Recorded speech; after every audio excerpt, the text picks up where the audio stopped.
In this short video, I'll show you the easiest and fastest way to replace the thermostat in a BMW with an M57 engine.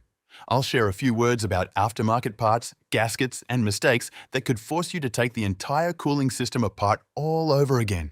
At the very end, I'll show you the complete bleeding procedure. Let's get started.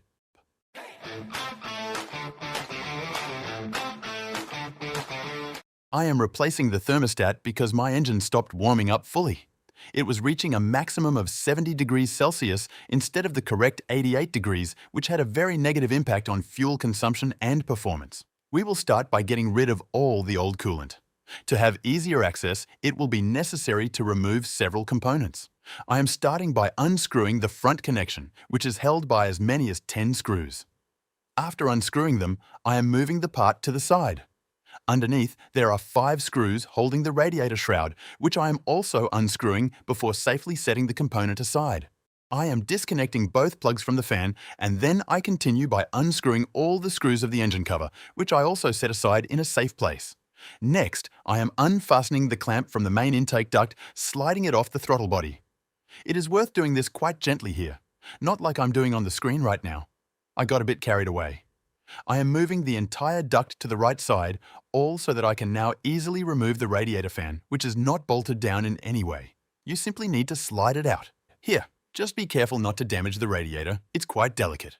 The thermostat we are going to replace is located exactly in this spot, but first we will get rid of all the coolant. For this purpose, I am placing a basin under the radiator drain and putting a rubber tube on the spout intended for draining the fluid. This ensures it will not spill all over the floor. I am unscrewing the plug located at the very bottom of the radiator.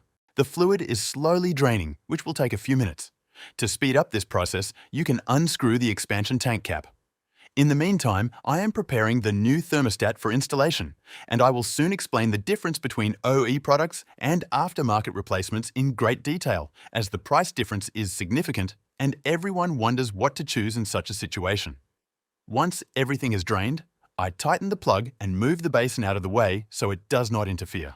Now I am unscrewing 2 screws from the duct near the mass airflow sensor and removing it by sliding it slightly to the left. I am unfastening the hose clamp on the EGR cooler hose, and this is the moment where something might still leak from the system, so it is worth placing a towel or paper underneath to avoid soaking the alternator. Immediately after that, I slide the hose off the cooler and unscrew the screw located directly under the throttle body, which will allow us to remove the water pipe from the thermostat. I am now sliding out the hose retaining clip, being careful so that it does not shoot off somewhere under the car, as they unfortunately love to do that, and then you have to go looking for them. Now I am pulling the entire hose out of the thermostat flange. This will surely take you a moment because it is not that easy. I am doing exactly the same thing on the other side.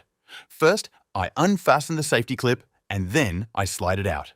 I have a bit less space here because this blue component you see on the screen now is an additional temperature sensor, which is quite rigid. In your case, it should be much easier. Now for the most important stage, we are tackling the star of the show, the thermostat. Before you do this, it is worth placing something underneath it because after removing it from the socket, a significant amount of coolant will definitely spill out. It would be a shame for all of that to pour onto the accessories and the pulleys for the V-belt. Having roughly secured the area, I am unscrewing all 4 screws securing the thermostat. I have another photo from a different repair where I have the thermostat removed together with the water pump. You can see how the screws are arranged. This might help you because one of them is quite difficult to reach. Once they're removed, you can pull the entire component out. It should come out without any major problems. If you enjoy what I'm doing, please leave a like and a comment under this video. Thank you. The entire thermostat looks like this. It does not look too bad, and that is because I only drove with it for 1 week. The thermostat you see on the screen now is an aftermarket replacement which, despite the declaration of opening at 88 degrees Celsius, was already opening at 70 degrees. As a result, it completely failed to perform its function, which is why I had to order another one, this time an OEM part. I have been convinced many times that there is no point in saving money on components that are so critical to our car's operation, such as gaskets, the thermostat, controllers, and similar parts. In my case, almost all such situations ended with me having to pay a second time anyway and order the part directly from the BMW store. Therefore, at this point, I would rather recommend that you do not install an aftermarket replacement, but the final choice is yours. The area where the thermostat is located should look something like this, grey and dirty. All this build-up on the edges must be removed before installing the new part. Otherwise, the system will start to leak quite quickly, and I can bet you do not want to come back here anytime soon.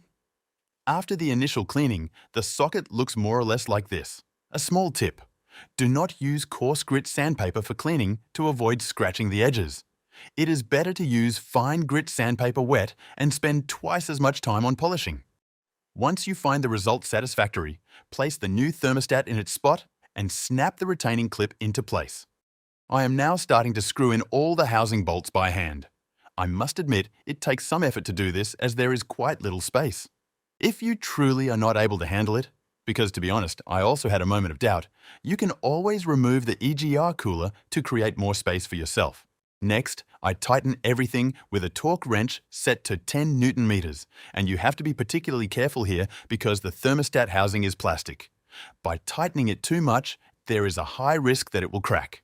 Next, I put on the EGR cooler rubber hose, then I will also tighten the hose clamp. I'm also sliding the other end of the water hose onto the thermostat, making sure it has clicked all the way in, and I am closing the lock. Then, I am sliding the radiator fan back into its place and making sure to connect the power plugs. You will be able to reassemble the remaining components on your own without any problems, while I will now focus on the next important stage. Once the heart of our car has received a new thermostat, we also need to ensure the proper quality of what will flow through it. Therefore, I am now starting to prepare the correct ratio of coolant. The same fluid that was originally in the car is sold as a concentrate and should be mixed in a 1-to-1 ratio with distilled water. The original coolant contains a package of corrosion inhibitors perfectly matched to the metal alloys used to build the BMW engine, which prevents the water channels from being destroyed from the inside. The cheapest fluids from the supermarket can have an aggressive chemical composition that causes premature hardening and cracking of plastic connectors and system gaskets. A high-class fluid effectively protects against cavitation, preventing the formation of air bubbles that destroy the water pump blades. By using a dedicated product, you are guaranteed to maintain the correct boiling point and optimal heat dissipation, which protects the sensitive cylinder head from overheating. In the long run, this is pure savings, because the unique composition of a high-quality product prevents the buildup of deposits and scale that could clog the radiator or the heater core. I pour the prepared mixture into the expansion tank until the maximum level is reached and begin the bleeding procedure. If performed incorrectly, this carries the risk of pushing out the gaskets due to steam that can boil inside the cylinder head, damaging the entire cooling system. If you want to do this properly, I have described the full and safe procedure in detail in a separate video, which I encourage you to watch now. Good luck!